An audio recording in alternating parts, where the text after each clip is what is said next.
arah-arah ini sedih hati nih. Kadang-kadang buatan kuat arah-arah ini, kadang-kadang kepingin ngamuk, kadang-kadang macam-macam. Ya Allah sampai tolong arah-arah ini.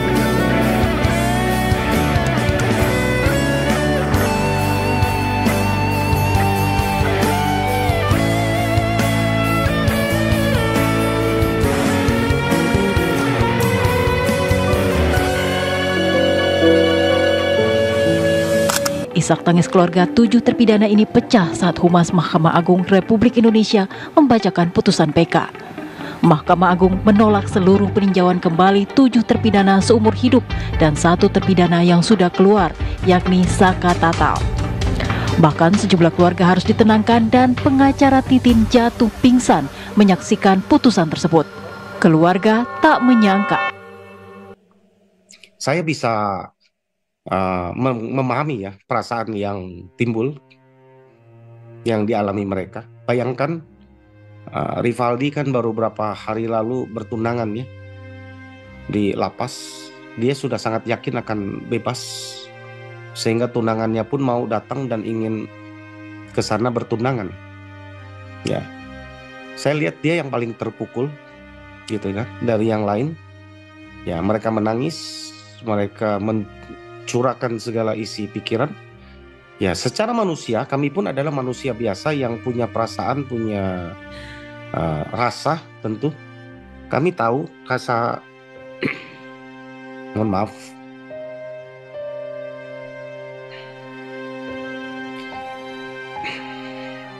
rasa keadilan ini tersentuh ya.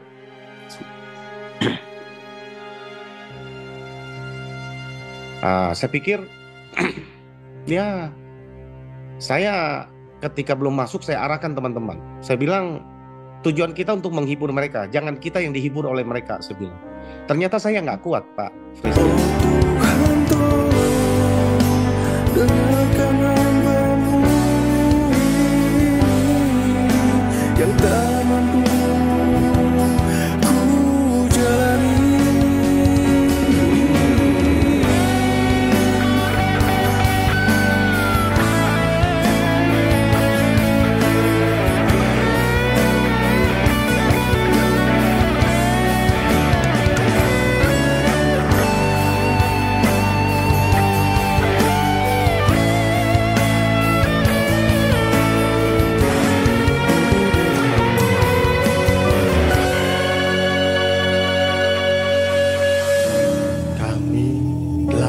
Pemuda bangsa Indonesia diperlakukan begitu kejam, bak binatang yang diharamkan oleh surga.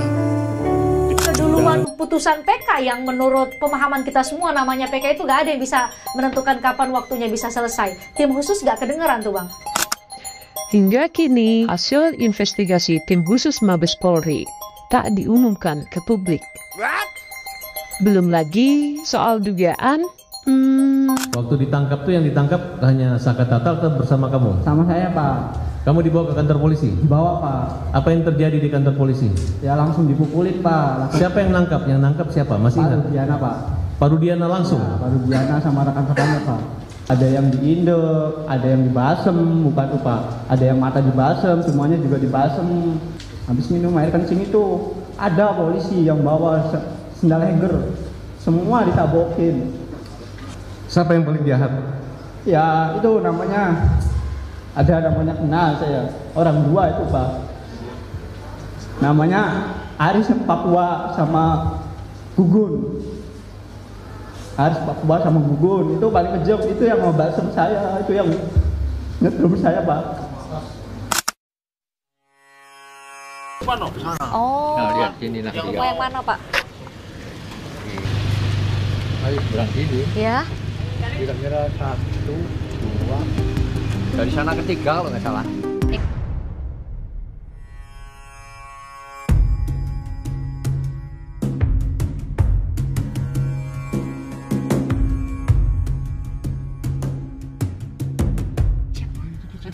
Itu dia.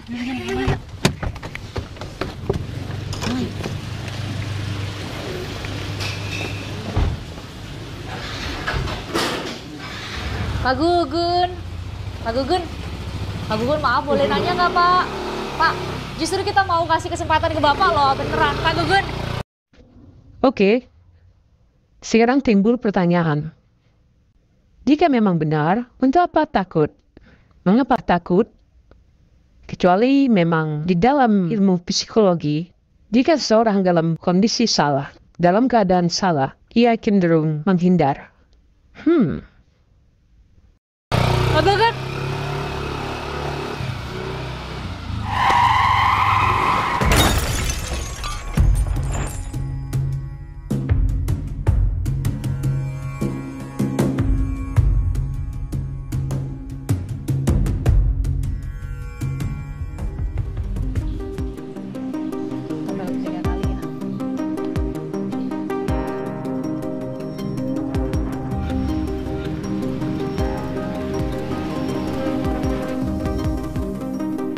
Mau nanya Pak Aris Papo tugas di sini. Mau ketemu Pak Aris. Miss Call, saya telepon balik ya sekarang dulu ya.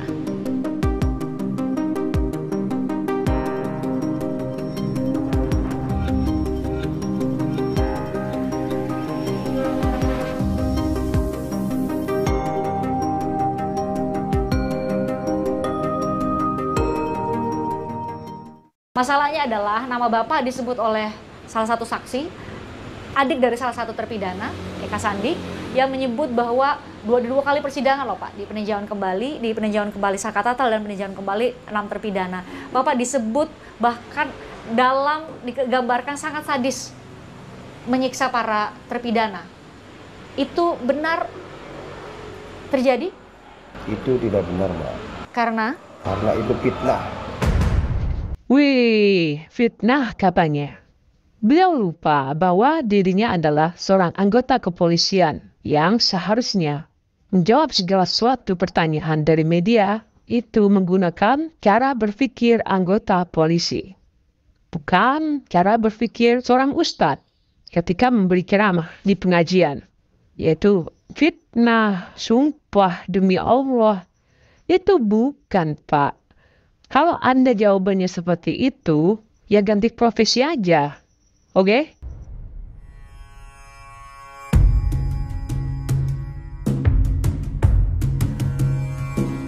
sekarang kita udah di Polsek Kapetakan. Kita lihat di sana sudah kelihatan Ibtu Rudiana lagi mimpin apel pagi.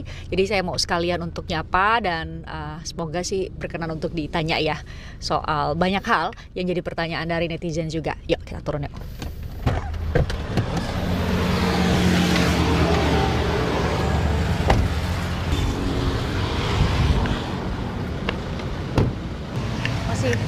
Masih mimpin apel ya. Semoga berkenan untuk kita tanya.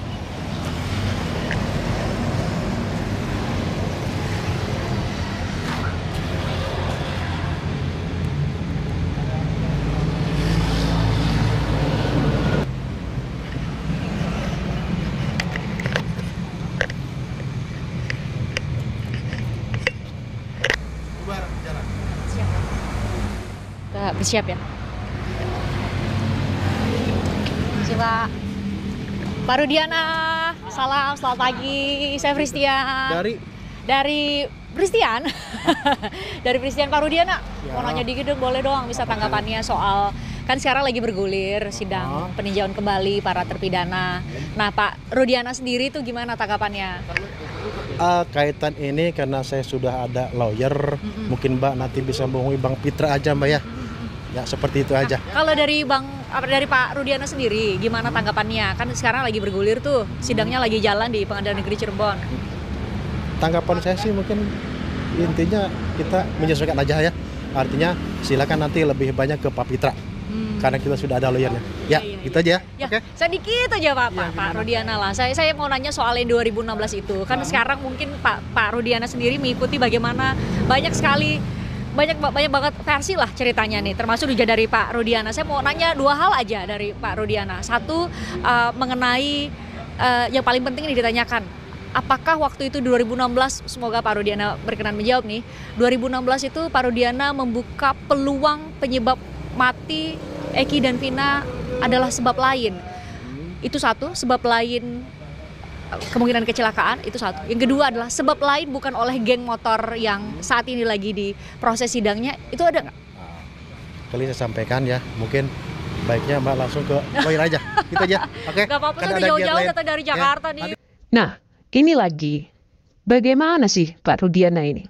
Saya kira seorang anggota kepolisian itu tahu dan paham betul tentang hukum, tentang permasalahan hukum. Sehingga ketika ditanya mengenai yang berkaitan dengan perihal permasalahan hukum, seharusnya beliau bisa menjawab. Nah, kenapa di sini beliau seolah-olah gagap, tidak bisa menjawab apa-apa? Kenapa Pak Rudiana? Takut salah? Kalau Pak Rudiana saat ini, ketika ditanya oleh media, beliau justru menggunakan pengacara.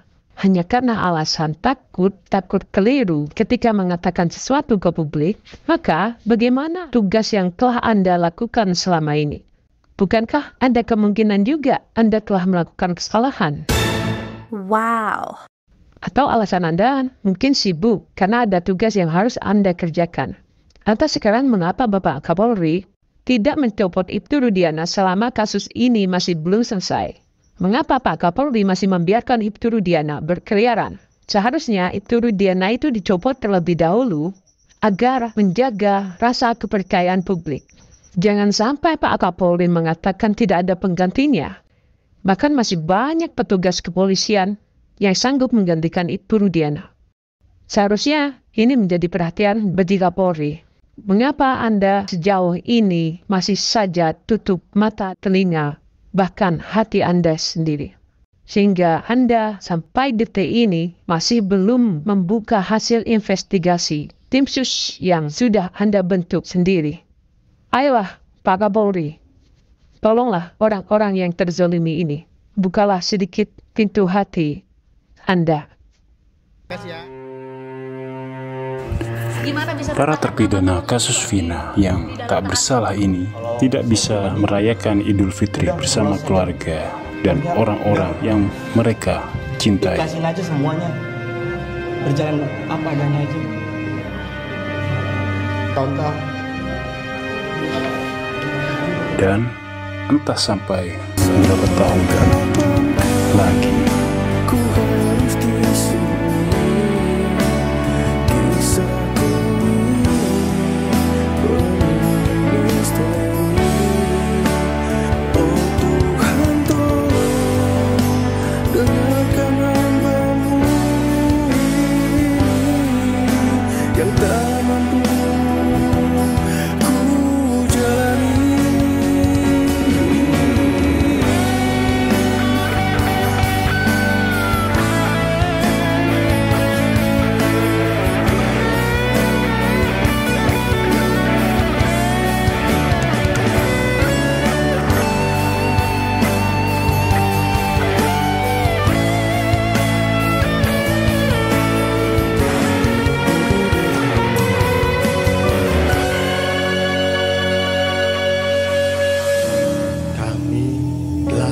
Pemuda bangsa Indonesia diperlakukan begitu kejam bak binatang yang diharamkan oleh surga, dipecundangi oleh oknum tanpa tercipta hanya terkurung, akal dipancung dan batin tersiksa. Tak kuharapkan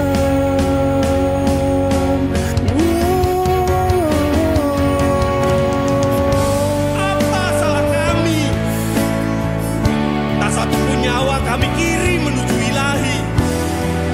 Kami dianggap bersalah atas hal yang bahkan tidak kami ketahui.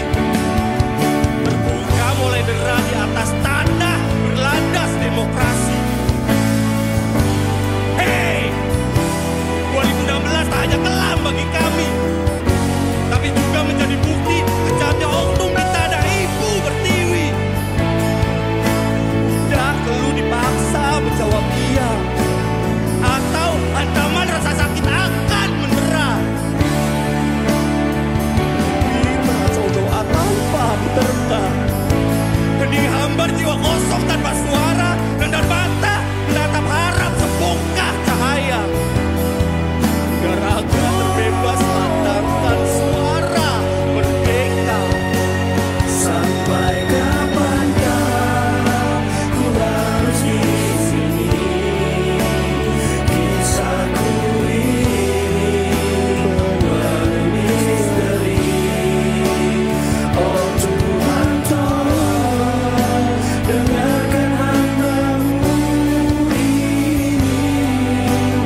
terzolimi